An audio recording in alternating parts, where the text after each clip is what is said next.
Good day everyone, so hope you're all doing really well. Today we're going to talk about the reward system in Genshin Impact, and that's why I'm going to blast you in the face with this chart. Have a good look at it because I'll take it down in a minute or so. But basically, for those of you that are unaware, currently with the latest Genshin Impact livestream, a lot of players are really not happy with the rewards that we're getting. There's also some unhappiness with regards to the fact that there's a lot of pressure to pull for the latest characters, and that these characters power creep all the units. And then a bit more recently, on a lot of the community spaces and so on, you see that a lot of the moderators are removing comments that are critical of Genshin, they're banning people, etc, etc. So it's definitely currently not, Genshin's not in a bit of a good space. But I want to talk about the generosity of Genshin, and hence that's why I kind of threw up the chart that you could see. Now the problem with the chart is that you might think, oh, that is what I'm getting. Reality is that's not everything that you're getting, because to get all of that you need to put in an enormous amount of time and effort, and to have gotten all of that means you would have had to play all of the games, all of the events, all of the quests, etc. And it really just becomes very tedious and time consuming. But, and this is the critical point that I want to make, generosity from the devs does not take time. And that, I think, is the key friction. You see, even if we got 200 pulls for a new patch with regards to exploration, if the time to take to get those 200 pulls would be 1,000 hours of world quest, I don't think a lot of people would appreciate that. And generally speaking, a lot of your currency and income does not come from the overworld. Even if it feels like there's a lot of exploration, there's 10 chests to open and 20 challenges and puzzles. If you start adding it up from a Primogem perspective, then it really is just a slave wage that you're working to get a bit of currency. And other things as well, like the Paimon shop, not everyone pulls often enough to capitalize on those. So those aren't always a given for all of the accounts. I know it might seem strange to you if you're a regular player, but don't take those as a given. And even things like the Stygian Onslaught and some of the endgame modes, you kind of have to have some of the latest characters to get all of the rewards on the hardest modes. But that assumes, it's kind of like a chicken and egg problem, that you already have the characters, but that means you really need to have the Primogems. So if you want to get the newest Primogems, you need the newest characters, etc, etc. Now I know a lot of people would be like, but I'm an F2P rider nationalist, but unfortunately the game is changing. The game has changed to such a point that because the latest units are very much into the power creeping, and they require you to have a lots of other latest units, so we call them bundle units. Think of Skirk and Escoffier, Mavuika, Sitlali, Lormand, Nefer, etc., and Linnae and Zabai. You need all of these units and their premium support units in order to be effective. Now I know you can always cheese it, you can always F2P outsmart it using some gene strats and Stygian Onslaught, and you've got some cool ways of playing. But generally speaking, there is pressure to get the latest units. There are even quests and a lot of new you saw it like and not cry.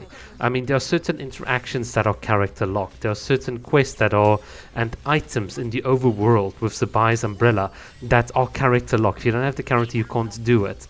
So definitely the game is going in a direction where there is pressure to get the latest character. So when it comes to you spending your currency, how you get that currency becomes very much also a critical question that you need to ask yourself, because I'm still of the opinion that I have far more respect for someone that puts down $100, gets all the Primogems that they want, than someone wasting away 16, 20, 30 hours to get the same amount of pulls, and that's just because new content has dropped.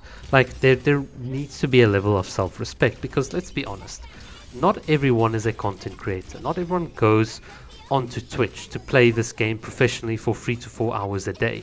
If you do that and you make videos and so on, all the power to you. If you're part of the CN community with the stupid cost system and you want to try and figure out the meta, all the power to you. The most average casual players like myself, we don't give a crap. What matters is, if I'm going to spend time on this game, are the events fun enough to justify that? Not are they boring enough so that I just have to slog through it just so I don't miss out on my F2P rewards, because if I'm not F2P, then somehow I'm anti-consumerist and all that crap, because I've also seen sentiments going that way. The whole point that I'm trying to make is you need to be respectful of your own time. And the thing is, this gacha company is not respectful of it.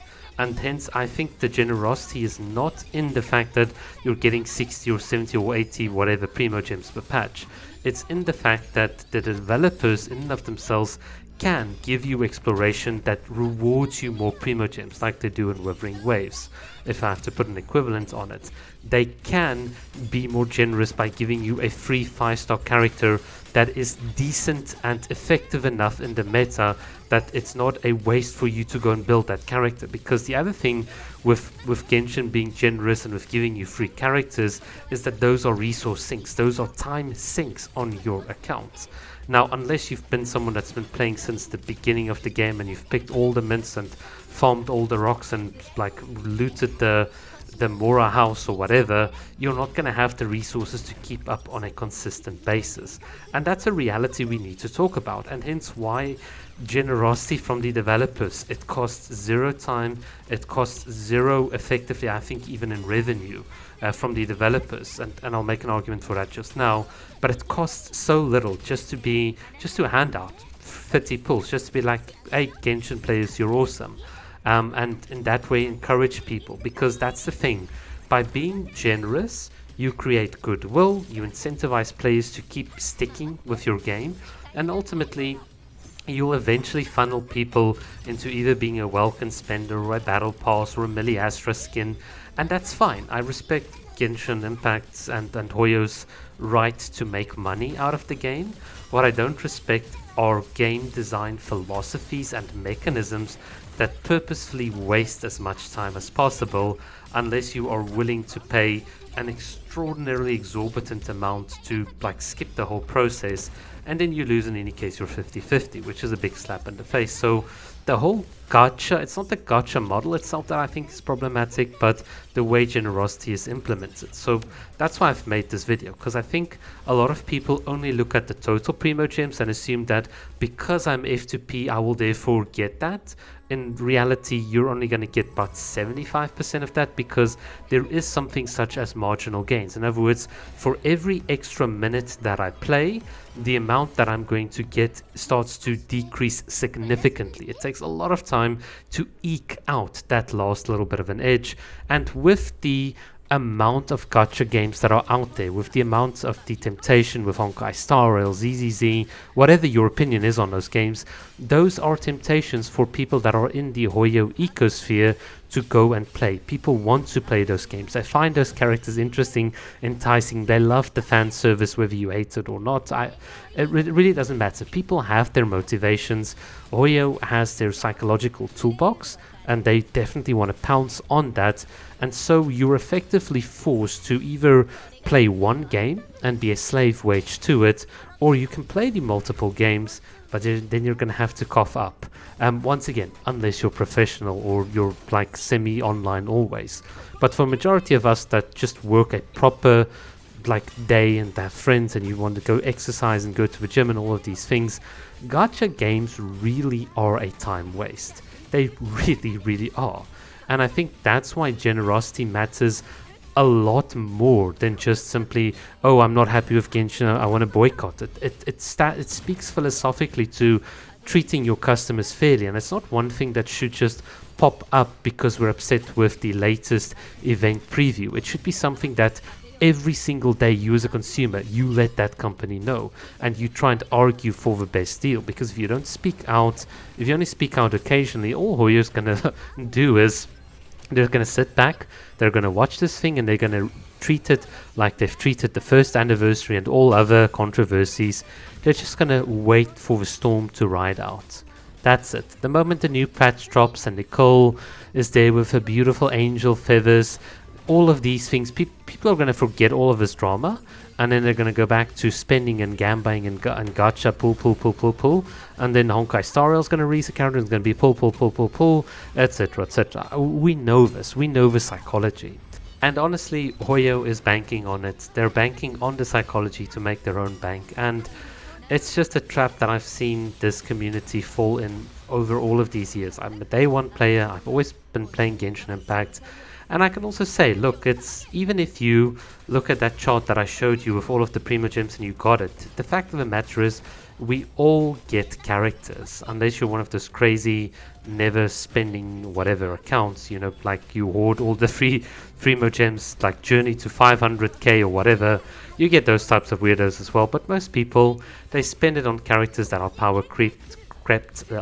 And unfortunately, this then means that for you and I, we're in this constant rat race to try and keep up, and that's why generosity matters. It matters so much to be able to just have a bit of goodwill from the developers, because that's ultimately what's going to get people to spend long term, and that is what you want. But of course, all of these companies operate on a quarterly basis. The quarterly earnings always have to look good, etc., etc. I know enough about corporate investments to know that their strategic focus is on the here and now, more so than people realize. And if that includes being generous and it will affect their bottom line just for one quarter, that company ain't gonna do it. So yeah, unfortunately, even this boycott, it's gonna fizzle into nothingness. I know, a bit of a pessimistic perspective from my side, and I also think that players themselves are not mad enough at Hoyo. So I also do blame the players, because boycotting Google Classroom, I mean, that's child's play. You know what's serious? Quitting altogether, not playing, not interacting, not spending, not attending the live streams. And unless that happens in mass, such that you actually force Hoyo's hand, things aren't going to change. Look, I've said this message many times before and I'll say it again, but as players, we've got to take agency in our hand, and it's not for some contrived reason such as, oh, we didn't get enough pulls. It's all about account progression and respecting your time when you are playing. That's actually what is at stake, not 60 Primogems for a patch, and hopefully that message has been clear in this video. If you've been watching until this point, thank you so much for watching and have a good evening. Cheers.